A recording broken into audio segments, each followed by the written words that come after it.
going to give a talk about, well, I can't cover the whole anthropology of antimicrobial resistance, unfortunately, in this time, but I thought I would focus particularly on antibiotics and particularly on antibiotic use at the kind of community level, the resident level. I've got 4 kind of sections to the talk that I've prepared. I'm going to start by just kind of talking a bit about, you know, introducing the sort of framing the way that we have been thinking about this problem. Then talking a bit about the Anthropology of AMR research group that we've had going for a few years at the school. And then I want to kind of focus on a particular case study or set of case studies from our AMR project in Uganda.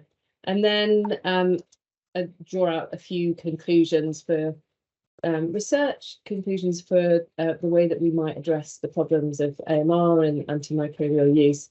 I was tempted to do a talk on stewardship, including hospital and health facility experiences of AMR and rational drug use. And I'd love to include a bit more about AMR itself and how that's experienced by different people, particularly marginalised groups. I'd also have liked to have included more work from on different study areas, but the depth and breadth question. So I decided to go today with a focus on our AMS Uganda work. And in particular, trying to trace out a particular kind of thread between our case studies there around entrepreneurship. And so I hope, aside from that, I can do justice to some of the important themes that are emerging from our collective research on the anthropology of AMR and raise some questions for the group. And illustrate as well, one thing that I would like to do is illustrate some of the approaches that anthropologists use for those in the room and online who aren't anthropologists. So, starting out with AMR, the kind of problem that AMR is. Often AMR is constructed as a problem of a lack of antibiotics. So if we can find the right incentives, economic and regulatory models, then more antibiotics will come and save us from a world where our infections can no longer be reliably and quickly treated with effective and widely available medicines. But if we have more antibiotics, will the problem of resistance be solved? I think there's consensus that stoking the antibiotic pipeline only partly solves the problem, and only temporarily. Creating new antibiotics that will not rapidly succumb to resistance is a tall order, and it's clear that once we have new antibiotics, we need to manage them very carefully. Therefore, the ways that we use and steward antibiotics needs to change to preserve future drug effectiveness. But more than this, antimicrobial resistance raises our awareness of just how embedded antibiotics have become in our societies, which I'll talk about today, and how they've come to shore up particular ways that humans are in the world. As we begin to see antibiotic treatment failure becoming more commonplace, we start to realise how much else is at risk of being undone. This should alert us to the need to reduce our reliance on antimicrobials, not only to preserve them, but also to make us more resilient to their loss. So as we know, antibiotics were once very rare and difficult to dispense, but we now see them as ubiquitous. Since the 1940s, they've expanded their reach around the world and into all areas of our lives, whether we realise it or not. One way was through their application in a range of different uses, for example, with throat sweets. So you can see here antibiotics literally as sweets, and a double antibiotic action, not just one, but 2 safe proven antibiotics to kill many irritation-causing throat germs on contact. If we fast forward to today, we know that antibiotics as sweets is something that is now being discouraged.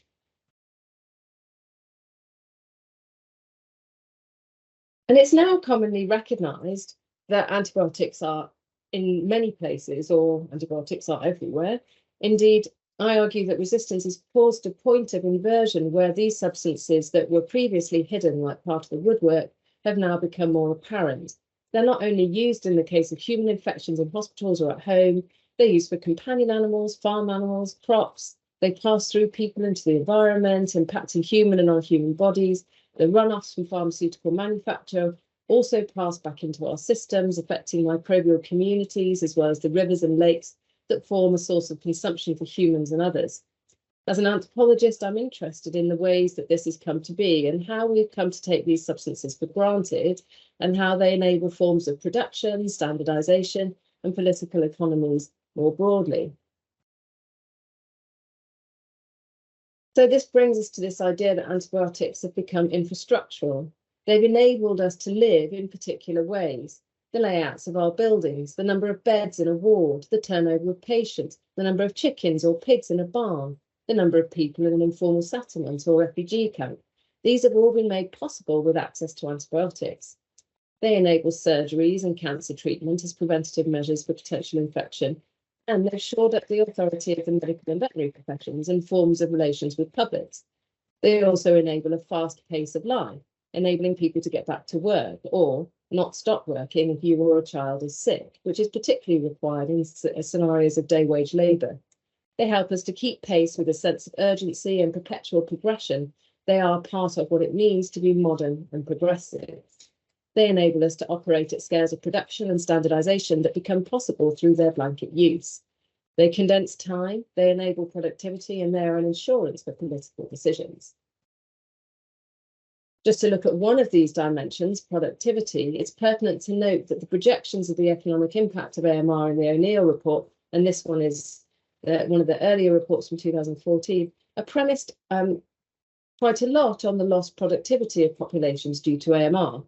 This is significant because it demonstrates how entangled antibiotics currently are with our workforce, such that in the face of their loss, economists anticipate huge loss of workers able to contribute to the workforce. So people are falling out of the workforce for having AMR, or they're having to be replaced because they die of a drug-resistant infection in this model, and that's what ends up costing these enormous amounts to the global economy. So when this infrastructure fails, we start to see it. Like when water pipes leak or we have power outages, we become more aware of the infrastructure of pipes, cables, and sources of water and energy. In the case of drug resistance, as drugs lose their efficacy and we're no longer able to treat diseases so quickly and easily, we start to see how infrastructural these antibiotics have become. Another way to think about this is the ways that antibiotics have become a quick fix. They provide a shortcut for reaching goals which otherwise might require more difficult changes. For example, in settings where clinicians have limited time or it's hard to access a clinician, the provision of medical care has become reduced to accessing medicines, and antibiotics are a powerful emblem of biomedicine. In many places where I work in Africa, if there are no medicines at the clinic, there is no point in going for treatment.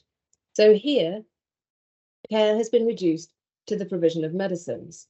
We're able to see how antibiotics then have come to fix systemic problems, and we draw attention to these systems that need to be addressed if we're no longer to rely on antibiotics. So with that as a backdrop, I'd like to talk a bit about our anthropology of AMR research that we've been doing. So from about 2016, we developed a team of researchers from different countries around the world collaborating on research that looks at the challenges of AMR and in particular studying antibiotics. And this slide just notes that the research and thinking that I'm presenting has been collaboratively produced through long-term engagement between teams over time. So a lot of our research continued previous collaborations on related topics. And just by way of example, this graphic illustrates the case studies from just two particular research projects, the AMOS project and the FIEBRE project, which Paul just mentioned. But additionally, we had members of our group with nested and associated studies, which helped to build up quite a rounded picture of the biosocial lives of antibiotics in different places and spaces. So you can see across just these 5 countries, we had people carrying out case studies, and each of these dots is a different case study led by a different anthropologist member of our team. And then we did comparative studies across these different cases. Yeah, in obviously in African and Asian settings. And this is a list of our antimicrobials in society, the AMIS team. This was in Uganda and Thailand. This is in Thailand in 2018. And this is a list of the social scientists involved on the FIEBRE project, which is in Malawi and Zimbabwe and Myanmar. And it's really important also to say that a lot of the work that we've done can't be done without collaborations beyond the borders of anthropology, and understanding the biosocial lives of these medicines really has required us to engage a lot with different disciplines, not only microbiologists and clinicians and veterinarians, but also historians, economists, geographers, environmental scientists, and more.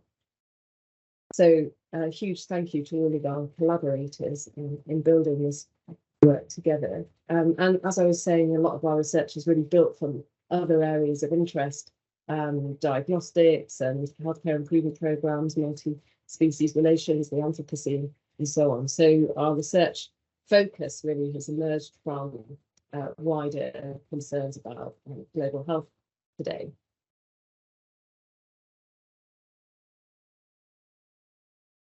But if we think about how people have thought about antibiotics so far from a social science perspective, we have this picture made to kind of represent when we did a big review of social research on antibiotic use and recommendations for antibiotic use. And one of the largest areas, or the largest area of research that's been done in social sciences so far has really been around the cognitive decision making of a clinician or a patient, and here we're trying to convey in the middle somebody who could be either a patient or a clinician, trying to decide whether they're going to use an antibiotic or not. And what we were trying to convey here is what's often seen as that kind of concentric circle or onion diagram, where you have somebody's individual thinking at the center of it, and then these influencing factors that go around it. So maybe it's, well, I'm trying to decide this, but the lab's closed. I'm trying to decide this, but I know there's nothing in the pharmacy, or I'm receiving incentives from a drug rep, or I'm worried about what my colleagues might think, or I'm concerned that the queue is so long. I'm concerned that patients might not come back again. I'm also aware that we've got a campaign to save our antibiotics. So all of these different influences on somebody's practice. Whilst recognizing the value of the contributions of these many studies that have taken this approach, we also wanted to get beyond putting human and individual human thinking at the center of our framework and center of our thinking. This is very, very common and popular in public health and in global health, but there is a big move, and there has been for the last few decades, in the social sciences to decenter the human and to decenter cognitive, thinking as the center of how we understand how the social world works. So we wanted to expand beyond that to see how antibiotic use is a product of wider social, political, and economic processes. So to do this, we followed antibiotics, we followed care, and we followed AMR science and policy across places and scales. So in each of our ethnographic cases, we were looking at practice, but we were also trying to see what becomes common sense and what the consequences of that are at a local level, and also following connections and making visible the forms and the nature of different relations across different spaces, and also following discourses. So that is looking at the way that metaphors, imaginaries, and histories can be made apparent in our analyses. And hopefully I can exemplify that today.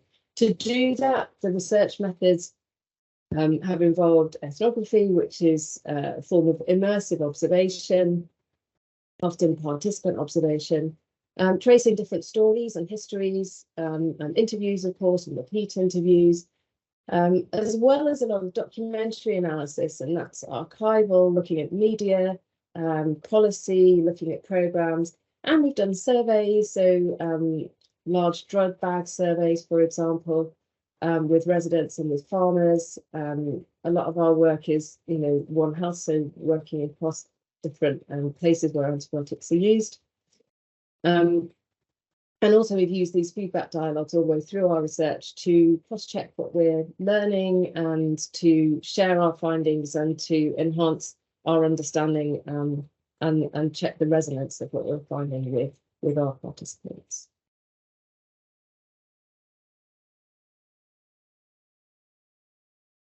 So this slide, which indicates our quest for human mastery over nature, is to signal that when we're doing anthropological research, we're considering the tracks into which our field of study is shaped by past and present ways of thinking and organising our knowledge and visions of the world. The first image is of Paul Ehrlich, who coined the term magic bullets at a time when it was thought to be possible to purify the human body. So his idea was that we could have this idea called antibiotics that would go in and only kill those bad cells, and that it would leave everything else in the body. And it was part of this quest to purify bodies from microbes, which of course we now recognise that our bodies are made up of microbes. And this second image, which I've taken from Steve Hinchliffe's and colleagues' book, Pathological Lives, I think is a really nice illustration. You could spend some time looking at it, of the number of dimensions of the imaginaries of public health efforts, and what and who is inside and outside, and how this wall is intended to work. So these are examples, examples of the ways that medicines and public health have been set up.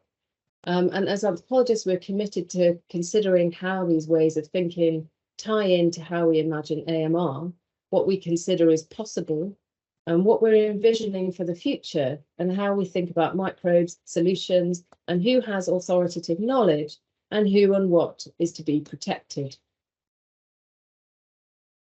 It's also worth pointing to the value of understanding the history of how antibiotics have come to take on their infrastructural role. So, for example, with this nested project, we've carried out our archival work led by Paula Palanca-Lopez within 3 of our ongoing ethnographic study sites to understand how antibiotics had arrived. And we looked at this for both humans and animals. And when antibiotics arrived in colonised territories, they became part of colonial governance and the management of populations, enabling or making more efficient the control of people's bodies and movements. The mass wars and syphilis campaigns promoted by colonial authorities and international organisations are a good example of how this population management was enacted. Both missionaries and settlers considered that biomedical technologies in general, and antibiotics in particular, would open the door to Western ways of behaviour and smooth the civilization process that would, among other things, ward off evil practices of witchcraft and charlatanism. From this perspective, the war against venereal disease in general, and syphilis in particular, appears paradigmatic, almost like a metaphor of these broader aims of getting rid of primitivism and sinful practices among African populations that Megan Vaughan has described a long time back. Consequently, it also became a matter of stabilising the imperial project within the different African settings. It was also part of a particular rationalising idea of how these medicines could be used to shore up productivity, thus forming a connection that has lasted through the decade. Antibiotics thus enabled development in multiple forms, creating citizens with developed civilized identities and aspirations, and creating new populations inured against disease.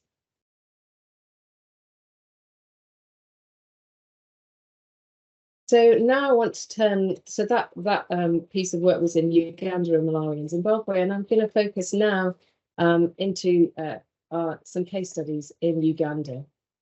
So the 3 case studies that we carried out as part of the AMR project were in Kampala city within in Namwango, which is an informal settlement area, Tororo district, which is on the border with Kenya, which is a rural area, and that's where I took this photo, and Wakiso, which surrounds Kampala and is a peri-urban area with rapid industrialization, particularly rapid growth of the agricultural sector and farming. And this is our lead team. So Susan on the left carried out the research and led the research across the studies, and particularly in Tororo. Christine carried out the research in Kampala and Namwango informal settlement, and Miriam carried out the research in Wakiso in the farms and the pig and poultry farm sector.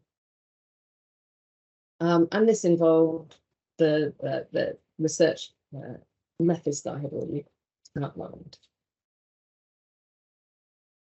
One of the things that one of the threads that we found that took that made sense across our different cases, and it's very different in each of those cases, the way that antibiotics are being used, was this idea of entrepreneurship. So I just want to start by putting you in the picture of how this is operating in Uganda. And I think it's really important to take every case as it on its own terms. So at his swearing-in speech in May 2021, President Museveni highlighted key areas where Ugandans can take advantage of opportunities for wealth creation. Reaching thousands of Ugandans through local radio and television, the president's speech consolidated decades of his push towards wealth creation. In Uganda, a statistic that is widely quoted with pride is that the country is the most entrepreneurial in the world, with 28% of adults owning or co-owning a new business. Ugandans are encouraged to join the national drive for socio-economic development by tapping into available opportunities and starting income-generating projects, aiming to transform Uganda into a modern, independent, resilient and self-sustaining economy. After the first years of President Museveni's leadership from 1986, when his focus was on restoring security and economic stabilisation following years of civil war, the 1990s saw a shift towards a new poverty alleviation agenda. During the 96 campaign, President Museveni used the slogan Kulumbeka, translated as tapping wealth, to promote the idea that rain was free water only if the people tapped Kulumbeka it from their roofs. Likewise, economic prosperity was accessible to all if only they took advantage of opportunities. Sequential government strategies have shaped this framing. In 2013, these programs were pieced together into a broader ambition when the president launched Operation Wealth Creation. This government-funded program aims to facilitate national socio-economic transformation, focusing on not only transforming the economy, but transforming the mindsets of subsistence farmers in order to see them embrace the money economy and to raise household incomes through commercial farming. The Operation Wealth Creation Programme aims to achieve development and modernisation in a context of severe economic uncertainty, high prices of consumer goods and escalating expenditures for basic services. Why does this matter for antimicrobial resistance? In our ethnographic case studies, we found that antibiotic use was connected to this vision, this milieu. We found that Ugandans in 3 different areas of the country have attempted to tap into various opportunities, demonstrating how efforts to become commercially and financially independent individuals and households are experienced. In doing so, this research shows how productivity, an emblem of modernity and progress, is enabled through the use of medicines in low-income rural households and low-income urban households, showing how entrepreneurship, the drive for wealth, and the activity of tapping itself are all tied up in medicine use amidst precarious landscapes. To go into the case studies, first of all, we'll visit Toro, which is the study that Susan was leading on. This whole family is taking this medicine, Harriet explains as she shows Susan the packet of amoxicillin that she's stored in her house. A wife and primary caretaker of 7 children and 2 grandchildren, Harriet is organised and meticulous. She always ensures that she is enrolled in government and non-government farming opportunities. She participates in available clinical research projects in the area, and she installed a solar panel system in her house, enabling her to start a home business charging mobile phones for a fee. This is on top of her other small enterprise, providing care for animals belonging to relatives. Living on less than $1 a day, Harriet is one of the 19% of Ugandans living in extreme poverty. But she appears to personify Ugandan President Museveni's vision for an opportunity-poised population who Kulumbeka, they tap wealth in the way that rainwater is captured for consumption. Here, Kulumbeka has become not only an economic imperative, but a social expectation repeated through radio, newspaper, church, and development channels. To be understood to be tapping opportunities that come one's way is to be a good Ugandan citizen, fulfilling one's duty to oneself, family, and the country. The social milieu created by this orientation seeps into Harriet's and others' whole ways of being in the world, from economics to politics to health. It also, we argue in this article, feeds into the ways in which rural Ugandans relate to and use medicinal drugs, antibiotics included. Tororo district on the border with Kenya is the poorest region in Uganda, according to the Ugandan Bureau of Statistics. The economy is described as predominantly agricultural, with 70% of people categorized as subsistence farmers. The chronic situation of lack of money, combined with poor education and health indicators, which show no sign of improvements in recent decades, contrasts with reports elsewhere in the country of remarkable economic growth and poverty reduction. These contrasts reflect the marginalisation of eastern Uganda that can be traced back to the north-south division of Uganda by British colonialists in the early 1900s. Eastern Uganda was considered a labour reservoir and was neglected when infrastructure and social services were developed and assets distributed. This division has continued in subsequent decades, with ethnic groups from the southern part of Uganda dominating the economic and political sectors, while the northerners are stereotyped as best suited for so-called menial jobs such as domestic work and working as security guards and farm labourers. In practice, being labelled agricultural then disguises a range of small-scale activities pursued by residents for their survival. Here, the discourse of tapping opportunities is translated into a way of life that seeks scarce opportunities across a landscape of family and wider social networks, international agencies, and health and climate dynamics. Our fieldwork documented the daily struggles of many families to meet their basic needs of food, health, and education. And most families that we observed ate one meal a day, had access to clean water was limited, with most people dependent on unprotected wells fed by humans and animals. Whilst residents were tuned into the pursuit of opportunities to meet the financial demands of daily life in modern Uganda, not all opportunities were equally accessible, and many failed in their pursuits along the way, causing further hardships. Indeed, spending time with Harriet and her family revealed the constant effort required to navigate life in rural households under this rubric of wealth tapping, or of constantly being expected to be seeking opportunities. When the groundnuts that Harriet and her family planted failed to grow because of the prolonged dry season, they found ways to repay the loan from digging for people at a fee. When the animals she'd been caring for were stolen, she borrowed money from the village savings group to replace them and opted to sleep with the animals in the house at night in order to avoid similar losses in the future. When her family members required treatment, they used the money raised from the sale of groundnut harvest to pay and shared medicines from other illnesses. Residents spent long hours bending over whilst doing their garden work, often resulting in pain in the lower back. In such cases, one of the nurses explained that antibiotics were often prescribed in addition to painkillers to treat possible infections.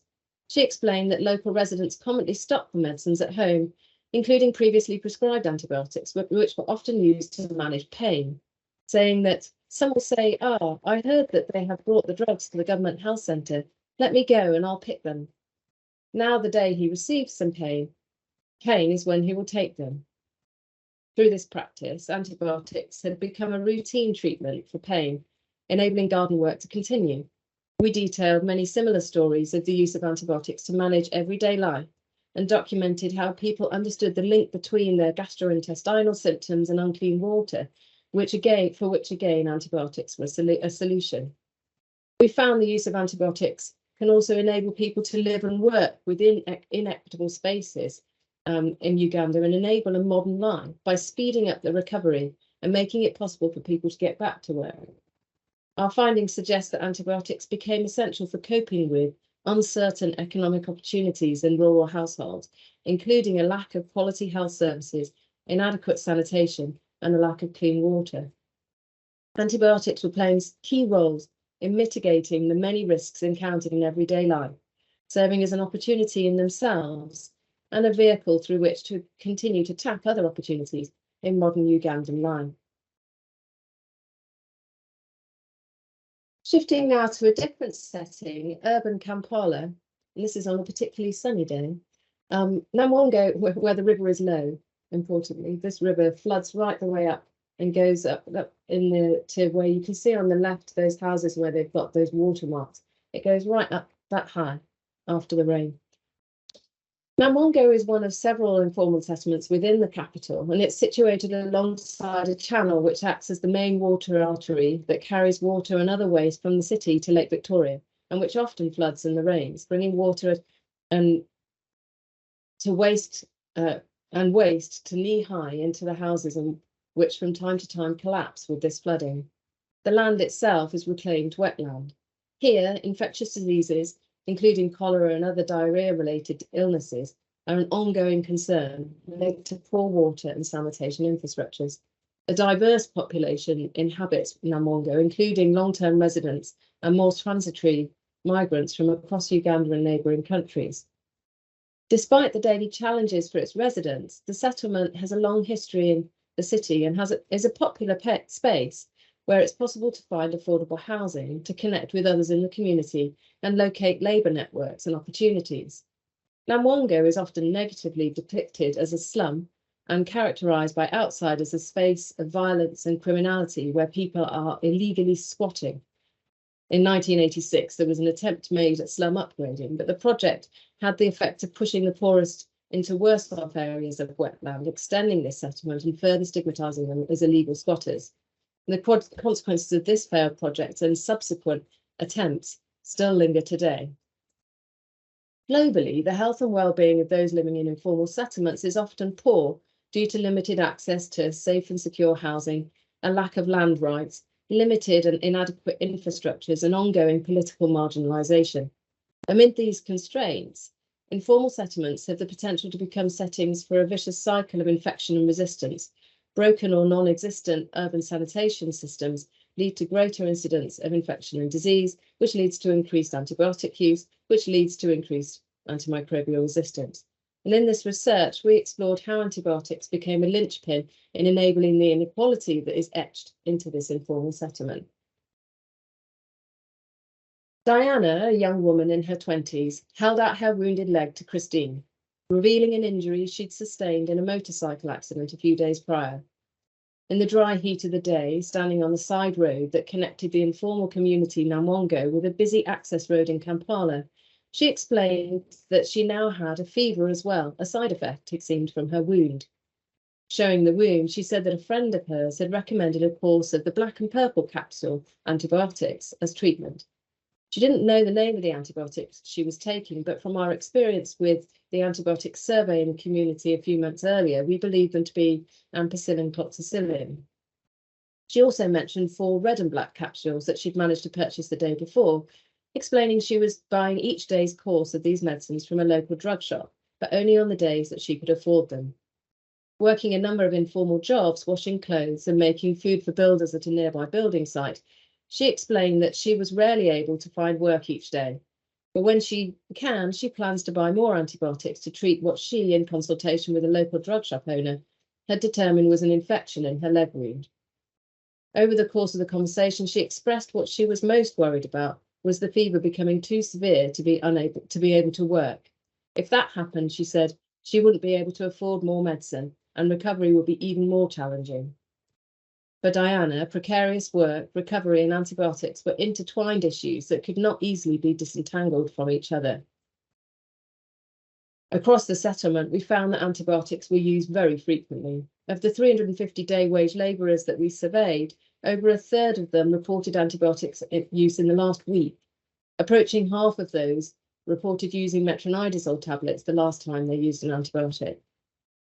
This was often used in connection with diarrhea and stomach pain, used for the duration of the episode and then stored for the next one, typically used for a few days.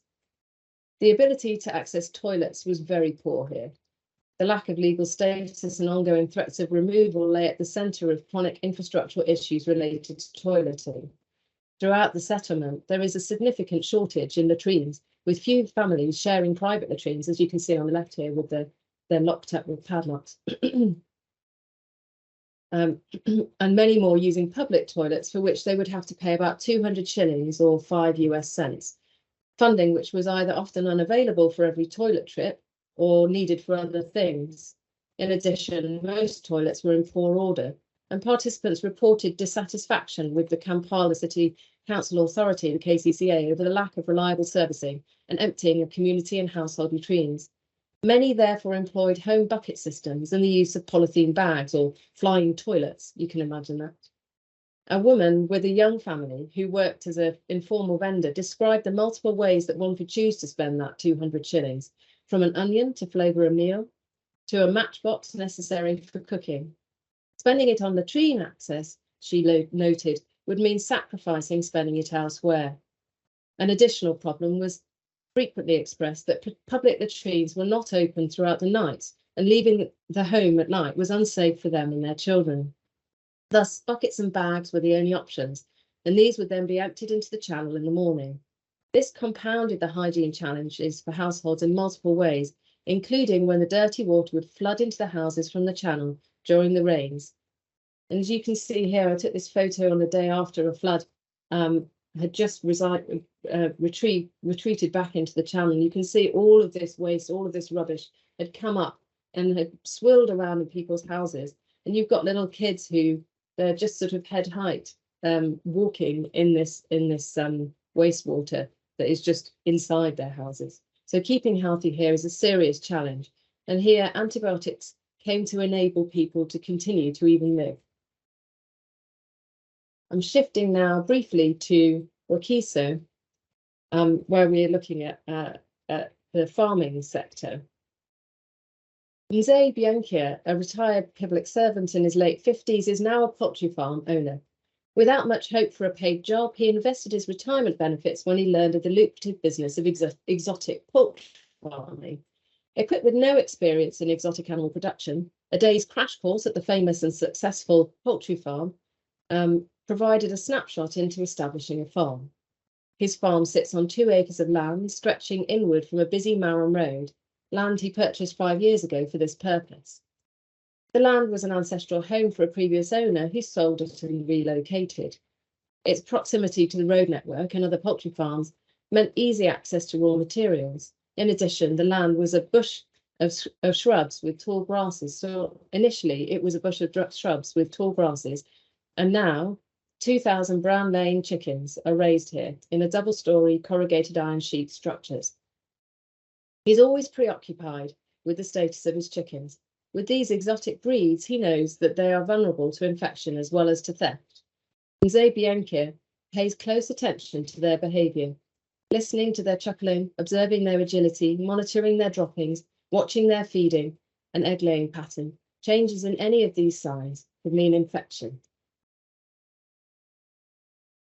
So Wakiso, as I said, is a peri-urban district surrounding Kampala, and is now a top producer of exotic pig and poultry products in Uganda.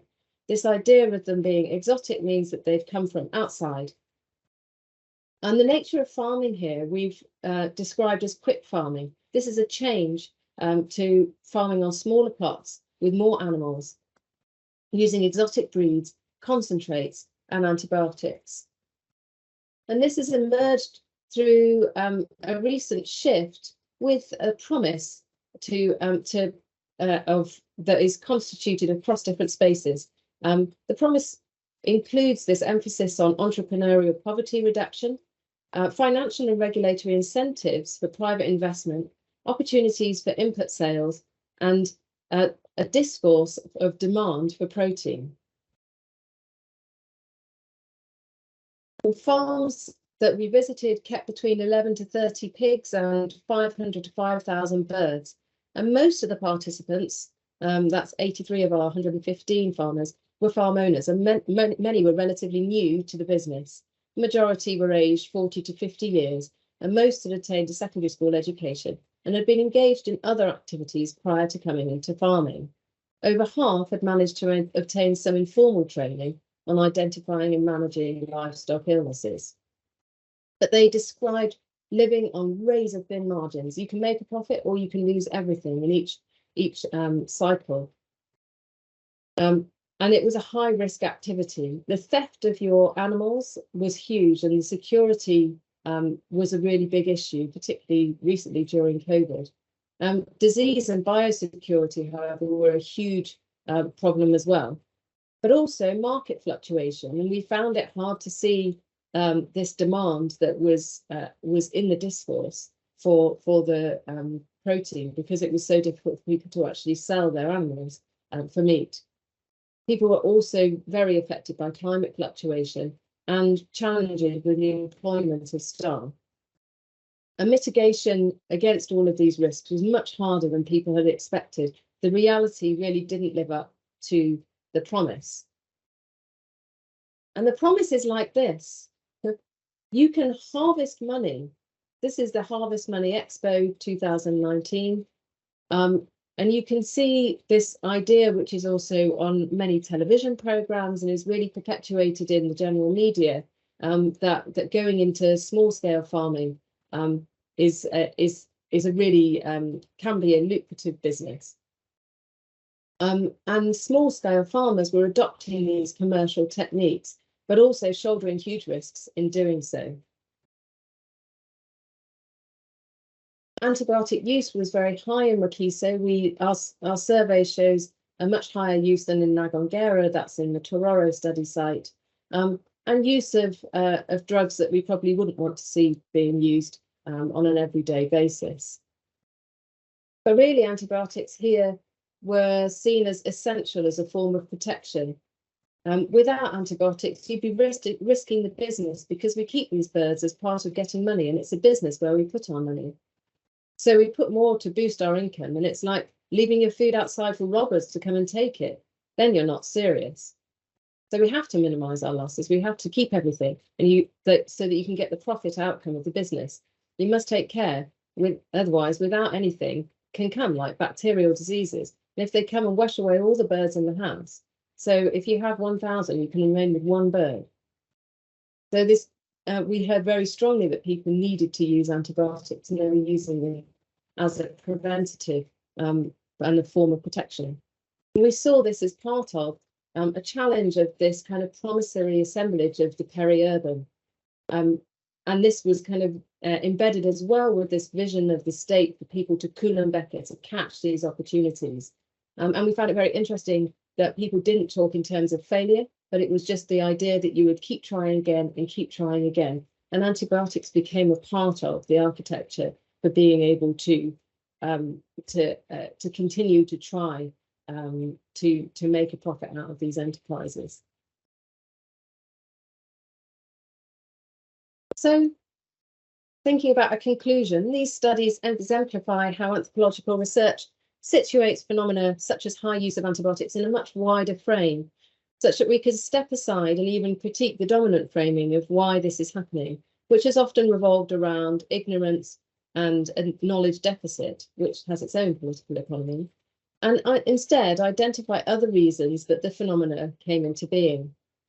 One example across these three cases, these three diverse spaces, is that they demonstrate how entrepreneurship infiltrates social relations, citizenship, and notions of the self. And this is just one particular thread I wanted to pull today, but there are a number of other areas of commonality between these three different case studies. But questions then arise for what we might do about this, and I'll come to this in a moment. But first, we need to think about how we can shift our perspective on the understanding and framing of the problem. And we really need to think about whether we should follow the global health calls that are appear to be increasingly about protecting medicines, and think about whether that's a means or an end, and whether we should really be thinking about protecting people and remembering that protecting medicines is on that pathway. So we looked at, as I said before, we looked at the ways that other people in social science have been looking at antibiotic use and how to address it.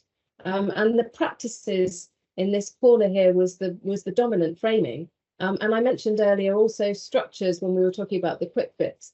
But also it's important to look at the networks, the connections that are formed between different places and the flows of antibiotics, and the ways that antibiotics are written into wider imperatives that make up global health and development.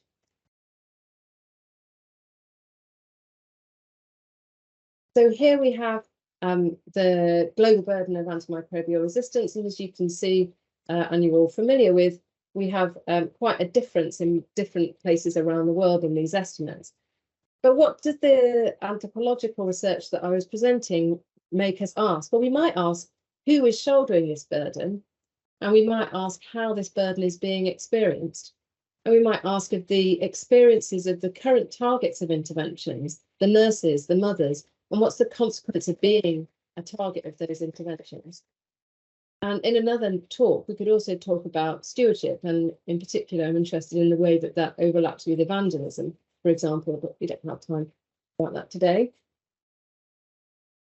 So it becomes clear from these observational studies then that we need to rely less on antibiotics in our societies, and this may mean reinvesting in some of the structures, physical and economic, that antibiotics have come to be a shortcut to avoid investing in. These might include those that reduce transmission of infection, architecture of buildings, wards, farms, housing, ensuring universal access to safe water and sanitation, and the ability to be hygienic, including in food preparation and markets. They might also include looking at the support systems that enable people to take time off when they and their dependents need to recover, rather than overusing antibiotics, and the measures that ensure adequate nutrition that enable good immunity. Measures can also include looking at the ways that patients are followed up or not in systems that mean antibiotics may not be so relied upon as a cover for lack of ability to see patients again once they leave the facility. And of course, prevention of infection through vaccination is one measure that can help with specific diseases. In addition, because of the ways our global systems have become entangled with antibiotics, we need to look at the expectations placed on workers as well as animals whose productivity hinges on antibiotics. Here, we might also consider the consequences and rationales for the standardization in trade that at times relies on antimicrobials. So this is all to say that we can recognize that our time with antimicrobials is running out, but I'm arguing that we not only need to invest in the development of new antimicrobials, but we need to learn to live how we're going to live without them. We need to learn and we need to plan.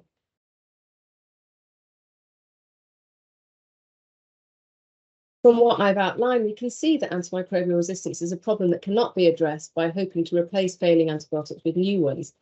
This would be the best way to maintain the status quo, but it's inevitable that microbial communities will evolve to avoid the effects of new antibiotics, as they have done with past drugs. It's therefore imperative that our societies become resilient to this threat and able to thrive without antibiotics as a linchpin in so many sectors. This can be seen as an opportunity. It enables different ways of working, living, and trading. But every such change entails trade-offs and must be set in a wider policy landscape. This requires careful investigation across the science to policy pathway, which means engaging across multiple disciplines and expertise with a strategic planning approach that ensures that the actions taken moving forward address and do not create further inequalities that lie at the root of much of the burden of AMR. This image shows the Global AMR Research and Development Hub dashboard, which provides a snapshot of funding on AMR. Over 10.5 billion euros has been invested, and a majority of this funding goes into basic science, new therapeutics and diagnostics. Less than 1% of funding has been spent on policy research.